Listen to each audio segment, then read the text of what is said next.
Math is a wonderful thing. Math is a really cool thing. Alright, the next objective that we are going to learn is SOL A.4b. The objective is to recognize and use the properties of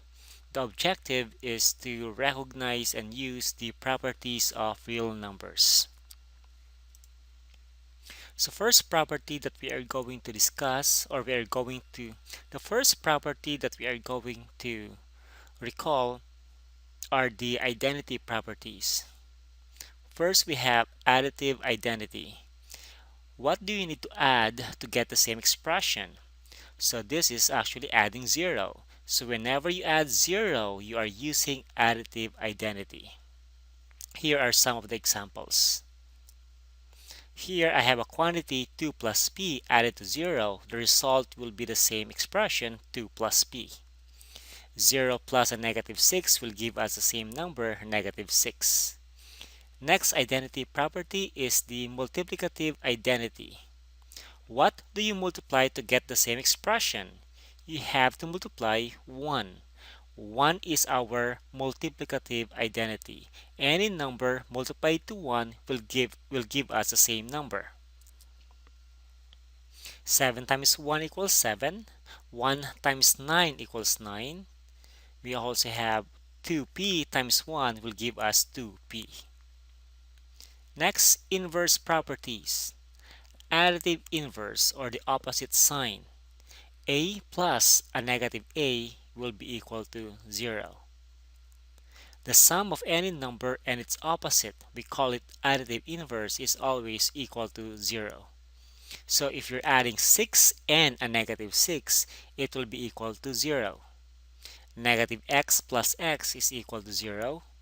Negative 1/3 ab, when added to the opposite sign, plus 1/3 ab, it will give us 0. Now we call negative 1/3 ab is the additive inverse of 1/3 ab. Or we can say 1/3 ab is the additive inverse of negative 1/3 ab. Multiplicative inverse. A times the reciprocal is equal to 1. The product of any number and its reciprocal is always equal to 1. 36 times 1 over 36 is equal to 1. We call 1 over 36 as the multiplicative inverse of 36. Also, we can say that 36 is the multiplicative inverse of 1 over 36. 1 over 2x multiplied to 2x is equal to 1. Again, we call 2x the multiplicative inverse of 1 over 2x. And again, we can also say 1 over 2x is the multiplicative inverse of 2x. Commutative property. The order in which two numbers are added or multiplied does not change the sum or product. So for addition, if you add 3 and 5, it will be equal to 5 plus 3. If you add 2a plus b, it will be equal to b plus 2a. Again, the order does not really matter. Same thing for multiplication. 9 times 2 is equal to 2 times 9. 2ab is equal to 2ba. In this case, we switch a and b. It now became b times a. The result will be the same. The question to ask whenever we are using commutative property is, did we rearrange something? Now remember, commutative property from the word commute, okay, moving from one place to another. Associative property, the way three or more numbers are grouped does not change the sum or product. So for addition, if I'm going to group 2 and 5 and add these two first and then add 3, it will be equal to adding 5 plus 3 first and then adding 2. So grouping change of grouping does not really change the sum in here. So note that 2 plus 5 is 7, plus 3 is equal to 10. Now here, using our PEMDAS, we can add first our expression inside the parentheses. 5 plus 3 is equal to 8, plus 2 is still equal to 10. A plus B in quantity plus C is equal to A plus the quantity B plus C. Again, inside the parentheses here, we have A plus B, but on the right side of the equation, the expression inside the parentheses is now B plus C. So the way two or three numbers are grouped does not affect the sum. Same thing for multiplication. When you change the grouping, you will get the same result. So here 10 times 3 equals 30. This one is 15 times 2 is still equal to 30. The question to ask is, did we change grouping? Now let's have some examples, or let's have some drills on how to let's try to differentiate associative from commutative property. So let's say this is our equation. Let's try to identify if this commutative or associative property.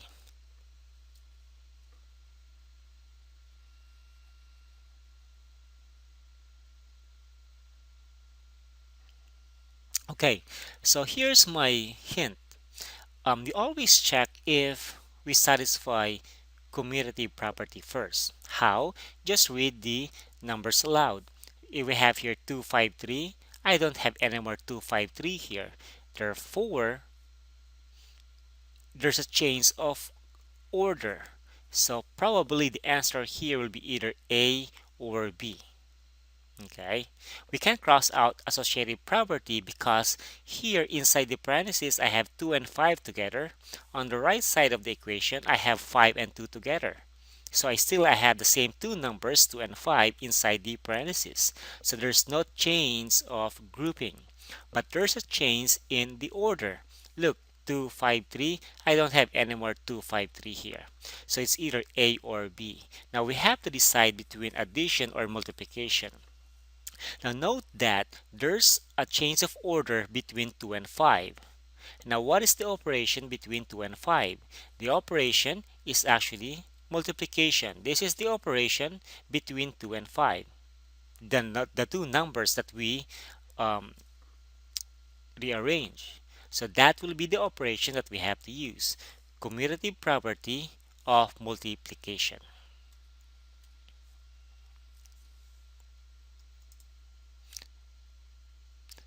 Associative or commutative property. Next, I have, again, I will check first if I have the commutative property. I'm going to read the letters first. X, Y, W. I don't have X, Y, W here. So in this case, this is an example again of a commutative property. So we can now cross out associative property. Now look, inside the parentheses, I have X and Y. Here, inside the parentheses, I still have X and Y, but in different order. So that's commutative property. Now, what's the operation between those two variables that we rearrange? In this case, the operation is addition. So the answer here will be commutative property of addition.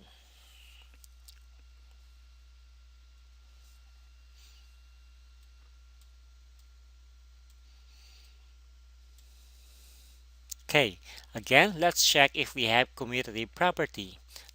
269, 269. So I have the same order. Therefore, I cannot cross out commutative property. Now we are going to check if we have associative property. So inside the parentheses, I have 2 and 6. So 2 and 6 are together, but on the right side of the equation, 6 and 9 are the two numbers that are together. Therefore, we have a change of grouping. Here, 2 and 6 are grouped together. On the other side, 6 and 9 are grouped together. So we have a change of grouping. So it's either C or D. Now, what's the operation between those two numbers that we group together? I have 2 and 6 here, which is positive, or we're using addition. Same thing here, we're adding 6 and 9, and the operation between the two is addition. Therefore, the answer is associative property of addition.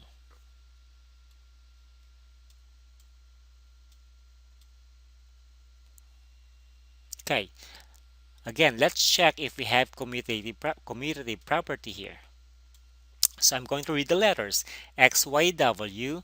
I don't have X, Y, W here. So there's a change of order. We cannot cross out associative property. And again, if you take note inside the parentheses, I have X and Y together. The right side of the equation, I still have X and Y together. So there's no change of grouping. So it's either A or B. Now take note that the one that we reorder here is, so let me just take this as one unit, X plus Y, and W will be the other unit. If you look on the left side of the equation, this is multiplied by W. Okay, X plus Y is multiplied by W. On the right side, I have W times X plus Y. So we swap this with this. Okay, there's a change of order. So this is an example of commutative property. Now, what should be the operation that we have to use? Is it addition or multiplication? Now, take note that with this quantity multiplied with this quantity, okay, these are the two expressions that we interchange, and the operation between the two is multiplication. Same thing here. The operation between the two quantities that we interchange is actually multiplication. Therefore, the answer here will be commutative property of multiplication.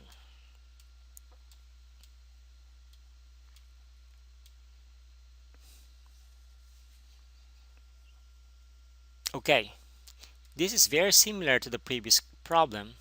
Again, I'm going to read the expression 5x 7 1. In this case, I don't have anymore 5x 7 1, so there's a change of order. I cannot cross out associative property. And again, we have to decide between addition or multiplication. So I'm going to highlight this as my first quantity, 5x times 7, and the other quantity is 1. So here, we interchange 5x plus 7 and 1. Left side of the equation, I have 5x times 7 first, then followed by 1. On the right side of the equation, I have 1 first, followed by 5x times 7. So we actually swap this from the left side of the equation to the right side of the equation. So there's a change of order. Now what's the operation between these two quantities? It's addition. Therefore, the answer is commutative property of addition.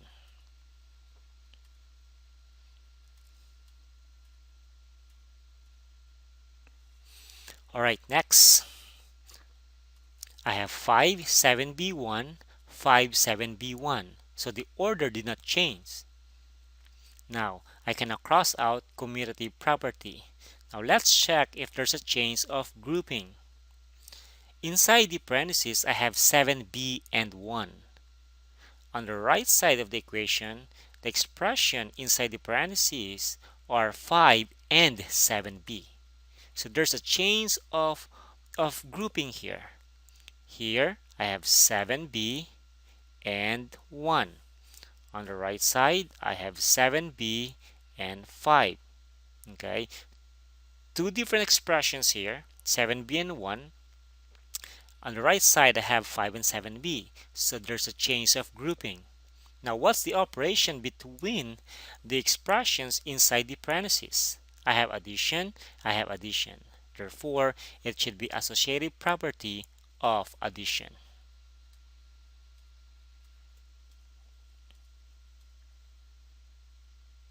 Alright, next. Let us read first the expressions.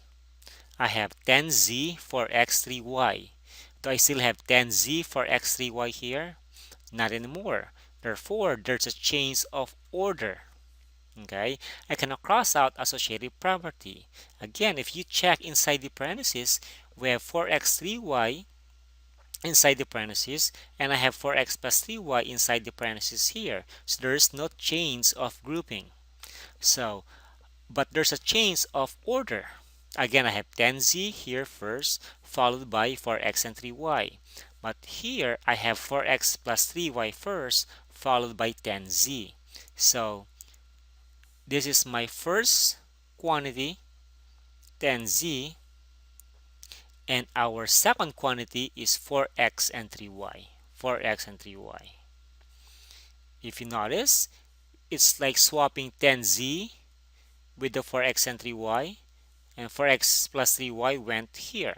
So 4x plus 3y is now the first expression here, whereas here 10 times z was the first expression, but on the right side it is now the second expression. So we know that we changed the order between 10z and the quantity 4x plus 3y. Now what's the operation between the two quantities that we reorder? It is actually multiplication. Okay, the operation that was used between those two quantities that were reordered will be the operation that we are going to use to answer the problem. So in this case, it should be commutative property of multiplication. Alright, for the remaining equations, I need you to pause the video and try to identify if we are using the associative property or the commutative property. So this will be the corresponding answers. Okay, next, distributive property. Okay, for all numbers a, b, and c, if we have the expression a multiplied to the quantity b plus c, we can distribute your a to your b and a to your c. So you will have a times b is equal to ab, a times c is equal to ac. Similarly, if I have 3 times 4 plus 2, or 3 times the quantity 4 plus 2, I can distribute the 3. So 3 times 4, and then 3 times 2. Okay, so just make sure that the number outside the parentheses will be distributed to all of the expressions inside the parentheses. Now, of course, if you would like to simplify this further, you will have here equal to 12 plus 6, which is eventually equal to 18.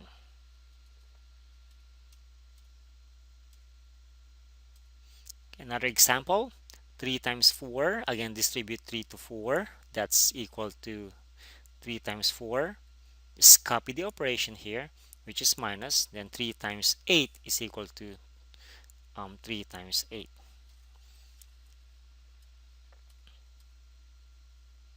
So in this case, 3 times 4 will give us 3 times 4, and then 3 times 8 is equal to 3 times 8. 12 minus 24, which is equal to negative 12.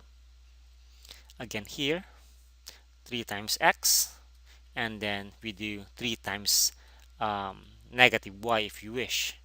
So we have 3 times x, which is 3x, then 3 times negative y if you want is negative 3y. Now here I have negative 2 times x, so we have to multiply negative 2 by x, which is negative 2x. Next, we multiply negative 2 by negative y, or minus y, and that will give us a positive 2y. Now in this case, I'm going to distribute the h to the quantity a minus b. So you will have h times a is equal to ah, and then h times negative b is equal to negative bh. Alright, other properties, we have what we call multiplicative property of 0. So any number multiplied to 0 will give us 0. Okay. The other property is a zero product property. Zero product property means if we are multiplying two expressions and the product is equal to zero, then we can conclude that either A is equal to zero or B is equal to zero. Or we can also say that both A and B is equal to zero. So if I have, let's say, 2 times x equals 0, then this implies that either 2 is 0 or x is equal to 0. So that's the use of our zero product property. Now here we know that we have a product and the product is equal to 0. Now we can only conclude, the only way that what we can conclude here is either 2 is 0 or x is equal to 0. Of course, 2 will never be equal to 0. Therefore, we can cross this one out. The only possibility here is that x equals 0. So in order for 2x equals 0 to become true is that if x if x is equal to 0. So that's one use of our zero product property. When we discuss factoring or finding the roots in unit 9, then we are going to use this zero product property.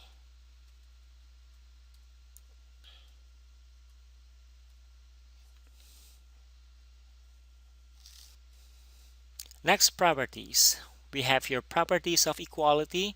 First property is what we call reflexive. Reflexive means a number is equal to itself. We can say a equals a, we can say 4 equals 4, 1 half equals 1 half.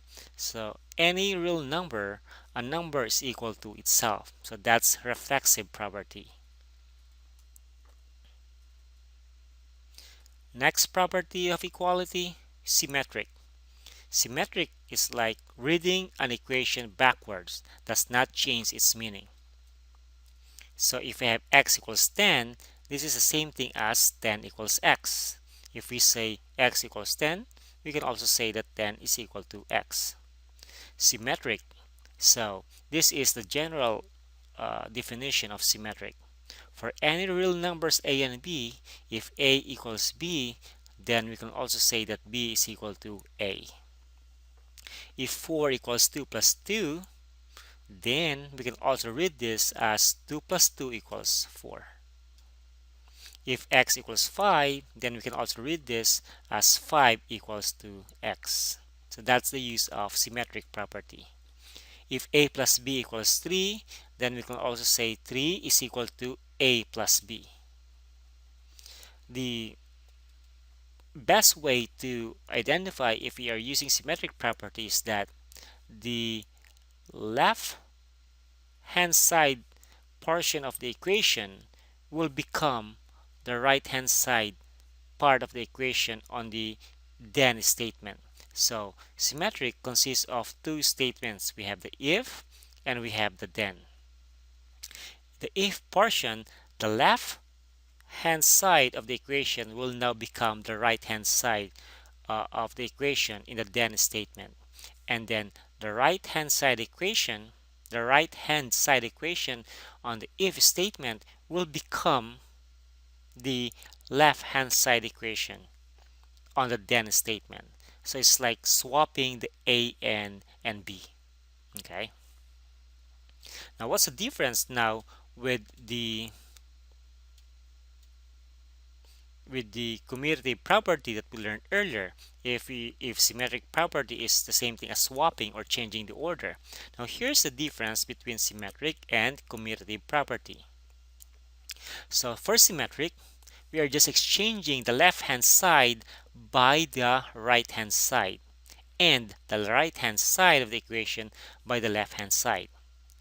For commutative property, we are changing the order. We don't have a specific way of of. So here, so I have 2x plus 3y equals 10. So this will go to the right. So it's now here, 2x plus 3y, and then this will go to the left, which is here now. 10 equals 2x plus 3y. Or you can also say reading from left to right and from right to left. 2x plus 3y equals 10. 2x plus 3y equals 10. 2x plus 3y equals 10, or 10 equals 2x plus 3y. For commutative, I have, let's say, 2x plus 3y equals 10. So in this case, if we are going to switch 2x and 3y and have 3y plus 2x, this is an example of a commutative property of addition. Now we switch 2x and 3y here. Okay. So the switching here happened only on one side of the equation. AB equals C plus D. Read this one from right to left. C plus D equals A plus B. And that is the second part of your symmetric equation. Now here, if we have A plus B equals B plus A, this is already an example of a commutative property. Note that we switch the A and the B, and it's now equal to B plus A. So this is commutative property. Another one is A plus B equals C plus D. Now if you switch C and D and write it as A plus B equals D plus C, now this is an example of a commutative property and not by the symmetric property. Now again, note that the switching happened only on one side of the equation.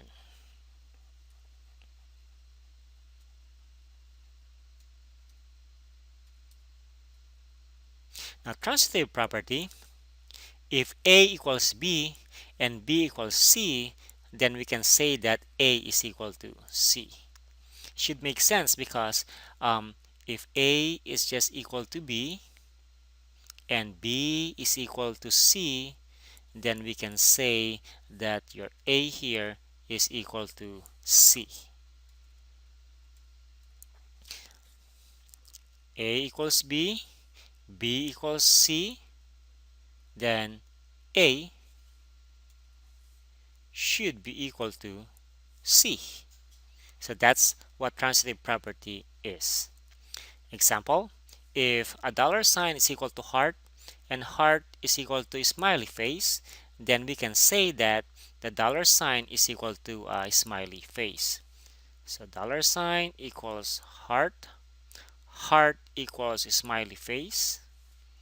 So when you remove this, okay, we can say that dollar sign is equal to smiley face.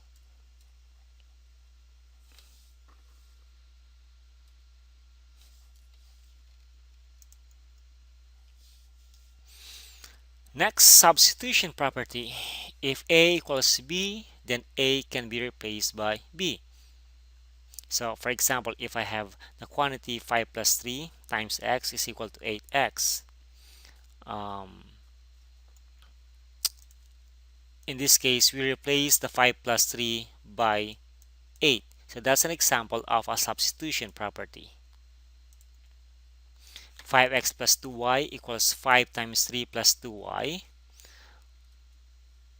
In this case, what we did here was to replace x by 3. So this is an example of a substitution property.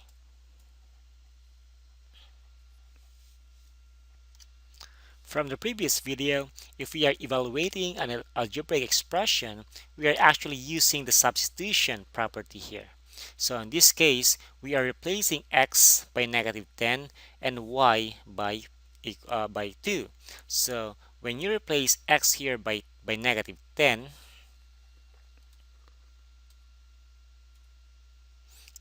replace x by negative 10 and replace y by 2, we are actually using here the substitution property. Next property is the addition property. If you add, subtract equal values to both sides of an equation, then both sides of the equation will still be equal. So if I have 3x minus 5 equals 13, if you're going to, now since 3x minus 5 is equal to 13, adding 5 to both sides will not change their relationship. They will still be equal. So once you add 5 to both sides and replace negative 5 and 5 by 0 and replace 13 plus 5 by 8, the left side will still be equal. Okay, so when you add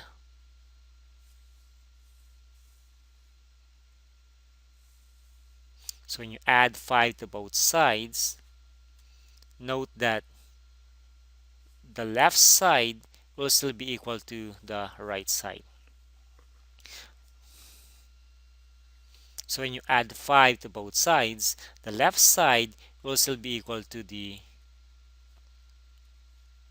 left side. So here you will have 3x equals 18, and here I have 3x equals 18. So the left side will still be equal to the right side. Again, because of our assumption that the 3x minus 5 is equal to 13. If you're adding the same quantity on both sides, then of course, nothing has changed. They still have the same relationship. They should still be equal. Subtraction property is when you subtract on both sides. Now here the assumption is 3 over 2x plus 8 is equal to 12. They have the same value. Okay, the left side is equal to the right side. So if you subtract 8 to both sides, which is what we call subtraction property, the result will just be equal to 3 halves x equals 4. So the left side will still be equal to the right side.